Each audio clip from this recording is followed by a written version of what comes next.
गोपाळ गणेश आगरकर हे नाव ऐकल्यावर आपल्या डोळ्यासमोर काय उभं राहतं? एक समाजसुधारक, एक पत्रकार. चला जरा खुलात जाऊन पाहूया की त्यांची खरी ओळख काय होती. MPSCची तयारी करणाऱ्या माझ्या सर्व मित्रांनो नमस्कार. आज आपण एका अशा व्यक्तिमत्वावर बोलणार आहोत जे परीक्षेसाठी तर महत्त्वाचे आहेतच, पण ज्यांच्या विचारांनी महाराष्ट्राला एक नवी दिशा दिली. हो, आपण बोलतोय गोपाळ गणेश आगरकर यांच्याबद्दल. चला तर मग सुरू करूया. या पूर्ण सेशनमध्ये आपण काय काय बघणार आहोत त्याची ही एक छोटीशी रूपरेषा. आपण सुरुवात करणार आहोत त्यांच्या ओळखीपासून. मग बघूया त्यांचं शिक्षण आणि पत्रकारितेतलं काम, त्यांचे सामाजिक विचार, टिळकांसोबतचा त्यांचा प्रसिद्ध वैचारिक संघर्ष आणि हो, सगळ्यात महत्त्वाचं परीक्षेसाठीचे खास मुद्दे. शेवटी आपण काही प्रश्नही सोडवणार आहोत. तर मग चला, जास्त वेळ न घालवता थेट पहिल्या भागाकडे जाऊया. तर पहिला भाग, ओळख. बुद्धिप्रामाण्यवादाचे प्रणेते गोपाळ गणेश आगरकर. हे नाव ऐकल्यावर आपल्या डोळ्यासमोर काय उभं राहतं? एक समाजसुधारक, एक पत्रकार.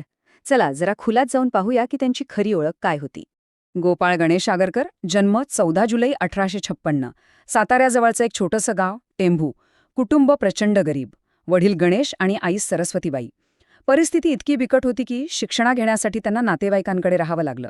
रत्नागिरी, अकोला, पुणे असा त्यांचा शिक्षणासाठीचा प्रवास झाला आणि या सगळ्या संघर्षातून त्यांनी 1881 मध्ये इतिहास आणि तत्वज्ञानात MA पूर्ण केलं. आयुष्य मिळालं फक्त 39 वर्षांचं, पण मित्रांनो, या छोट्याशा आयुष्यात त्यांनी जे काम केलंय ना, ते महाराष्ट्राच्या इतिहासात कायमचं कोरलं गेलंय. हे वाक्य बघा. MP रेगे यांनी त्याला काय म्हटलंय? बुद्धिप्रामाण्यवादाचे संत. आता संत म्हटल्यावर आपल्याला काय आठवतं? त्याग, निस्वार्थ सेवा, बरोबर? तर आगरकर हे असेच होते. पण त्यांची भक्ती होती बुद्धीची, तर्काची. कोणी काय म्हणेल, समाज काय बोलेल याची पर्वा न करता जे बुद्धीला पटेल, जे समाजासाठी योग्य आहे तेच त्यांनी मांडलं. म्हणूनच ते होते बुद्धिप्रामाण्यवादाचे संत. चला आता वळूया त्यांच्या कामाच्या 2 मुख्य आघाड्यांकडे. त्यांच्या सार्वजनिक जीवनाचे 2 भक्कम स्तंभ, शिक्षण आणि पत्रकारिता. ह्याच 2 हत्यारांचा वापर करून त्यांनी समाजात बदलाची क्रांती घडवली. ही टाईमलाईन तुमच्या नोट्समध्ये स्टार मार्क करून ठेवा. परीक्षेसाठी अत्यंत महत्त्वाची. 1880 साली न्यू इंग्लिश स्कूल, मग 1884 मध्ये डेक्कन एज्युकेशन सोसायटी आणि त्यानंतर लगेचच 1885 मध्ये फर्ग्युसन कॉलेज. या तिन्ही संस्थांच्या उभारणीत त्यांचा मोलाचा वाटा होता. इतकंच नाही तर 1892 साली ते फर्ग्युसन कॉलेजचे प्राचार्यसुद्धा बनले. या सगळ्या तारखा तोंडपाठ हव्यात.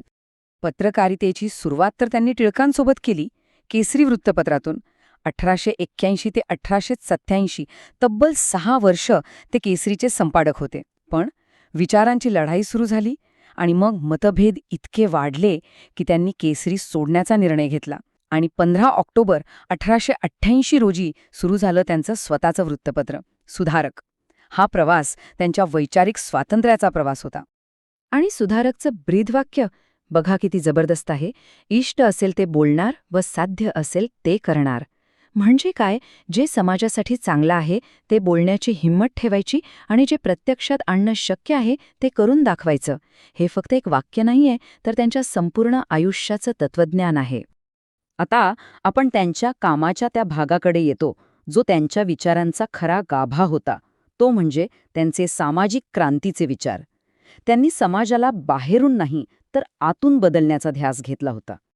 आगरकरांचे विचार ऐकले ना तर आजही आपल्याला आश्चर्य वाटतं की त्या काळात कुणी इतका पुढचा विचार कसा करू शकतं. जातीयवाद आणि अस्पृश्यतेवर त्यांनी जोरदार हल्ला चढवला. बालविवाह ही समाजाला लागलेली कीड आहे असं ते म्हणायचे. विधवा पुनर्विवाहाला आणि स्त्री शिक्षणाला त्यांनी प्रचंड पाठिंबा दिला. स्त्री पुरुष समानतेबद्दल तर ते इतके आग्रही होते. आणि एवढंच नाही तर एकत्र कुटुंब पद्धतीपेक्षा विभक्त कुटुंब पद्धती चांगली असंही त्यांनी मांडलं. विचार करा, हे सगळं त्या काळात बोलणं म्हणजे समाजाशी थेट पंगा घेण्यासारखं होतं.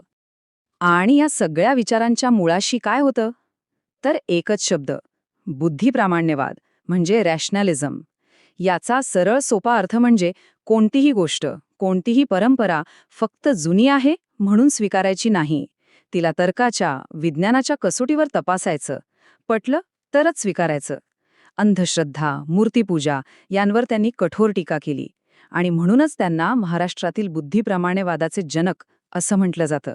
आणि आता येतो तो विषय ज्यावर MPSC परीक्षेत हमखास प्रश्न विचारला जातो. 2 मित्र, 2 सहकारी, पण विचारांनी 2 ध्रुव.